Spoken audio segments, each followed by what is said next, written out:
Hello, I'm back. This is episode number 2 of my web internet tutorial photography thingamajiggy. Today we're going to be talking about just some good advice. So last time we talked about the fundamentals of photography. This time I'm just talking about some good advice. So I'm going to give you $10 worth of free advice. There's 10 different advices, $1 each, but they're all free. So hold on to your horses because here it comes. One good piece of advice would be read your owner's manual, alright? This thing has got a world of information in it. It'll tell you exactly how to use your camera. You know, people say, how do I do my aperture? How do I do my shutter speed? How do I change my ISO? How do I do all this stuff? It tells you right here. Every camera comes with it. If you bought a camera and you spent, however many hundreds of dollars or thousands of dollars, read this thing cover to cover and it will teach you so much. It even tells you about photography. It'll tell you it'll teach you photography within it. But some people don't learn much by reading, but read it. Read it cover to cover, no matter who you are or what camera you have. It'll help you. It'll help you very, very much to read this thing. Shoot manually. Turn off that green mode bullshit and shoot manually. It'll help you in the long run more than you can possibly imagine. At least until you get to know what your shutter speeds do, what your apertures do. Don't let your camera decide that for you. You know what's going to happen if you let your camera decide? You're going to get what your camera wants. You're going to get what everyone else is getting.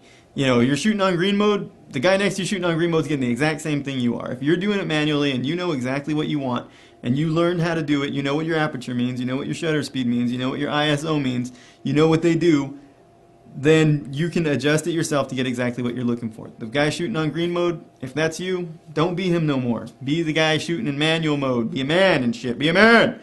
And go out there and shoot in manual mode, and it'll get you exactly what you're looking for. So, it'll take time. It'll take time. You gotta tweak it. You gotta know what you're doing, and then before you know it, getting bomb-ass pictures. So, shoot in manual mode. I beg you, do it, please. Find the subject of your photograph when you're shooting. What are you taking a picture of? Decide what it is that you want a picture of, and then photograph that. Zoom in. Crop out everything else before you shoot. Don't count on doing that cropping in your Photoshop. You're gonna lose all this whatever. Find what you're taking a picture of, decide what it is, what is your subject, and then photograph that. Zoom in, get a nice tight shot. If you're going to be taking a picture of a person and your picture is this big, don't have your person be this big and a picture that's boom, boom, boom, and there I was taking a picture of that guy. So if you're taking a picture of one thing, a flower or whatever, get in close, get in whatever it is. When your viewer is looking at your picture, they should know exactly what you were taking a picture of.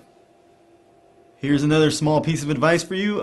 Look at other photographers' work that you like, or even that you don't like, and decide what it is that you do like or what it is that you don't like about their work, so that you can decide what it is that you want to create in your work. And you not so much copy photographers, but build on them. Build on their vision and make your vision. You can create it from there. There's nothing wrong with building on someone else's vision, or that's what mankind's been doing for ever since we've been around, is building on everyone else's vision and ingenuity and intuitiveness and all this good stuff. So, find what you like, find what you really like, let it build into yourself and build it into your own style and the way that you do things. So, and then if there's things that you don't like, decide on that. Like, ooh, I really don't like that look.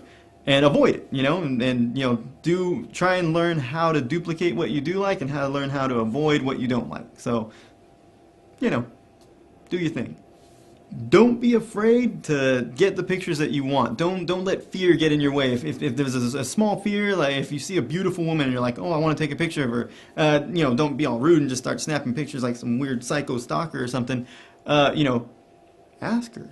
Excuse me, can I take a picture of you? Hey, is it cool if I grab a quick shot? Or hey, can I, some way to get beyond your fear, to just take a step. And if she says no, then she says no, ask the next one. And always be able to just say, hey, can I do this? Or if you want to shoot an event, or if you're at a concert and you want to pull your camera out and take pictures, walk over to where the best spot is to shoot.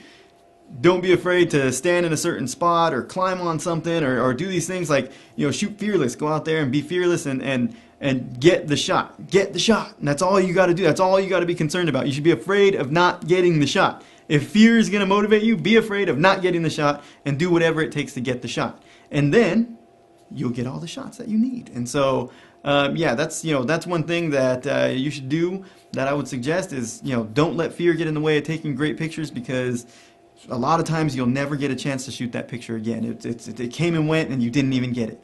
So, you know, and that's a shame. Especially at events such as weddings or concerts or, you know, the things that you just can't duplicate.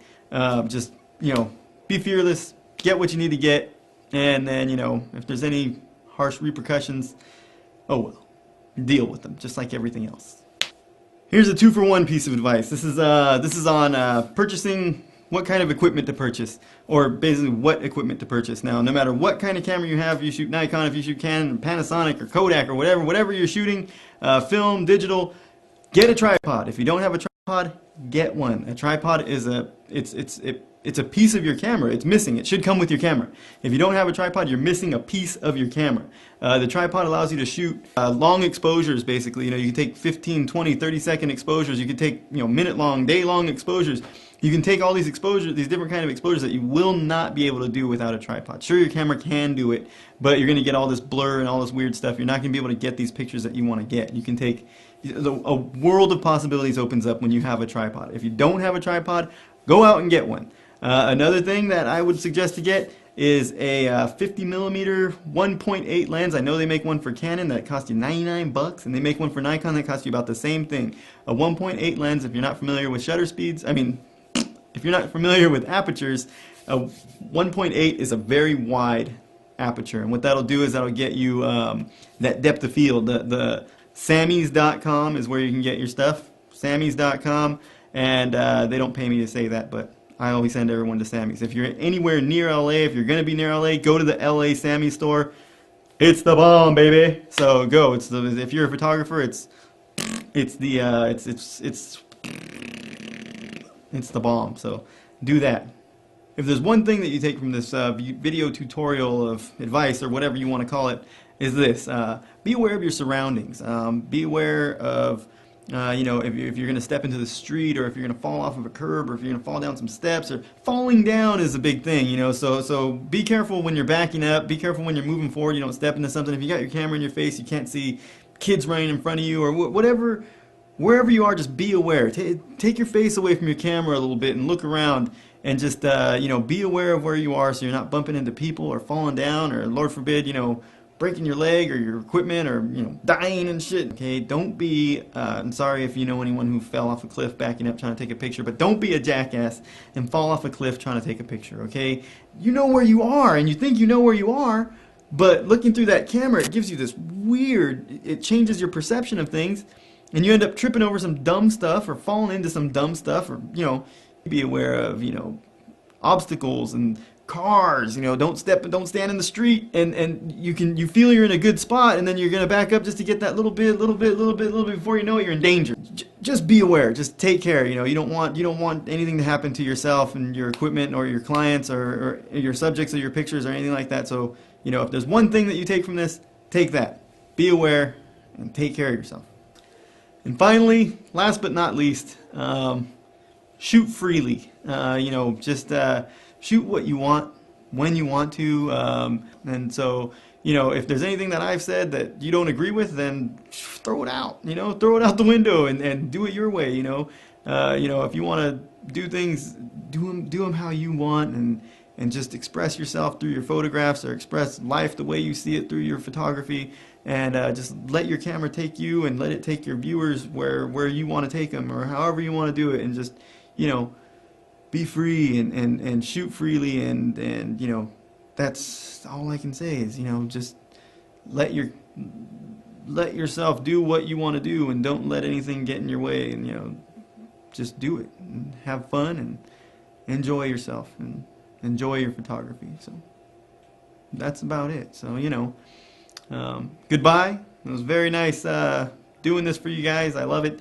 Thank you to everybody who, you know, responded and said, you know, hey, that was cool, and, you know, it makes me feel good to know at least someone's watching. I know I can see a little count of how many people are watching, but it's cool to know that that people appreciate it and people care. So now we've got through the basics, and now it's time to move on to something bigger, something better, and we can learn some real in-depth, detailed stuff. So, you know, that's coming next.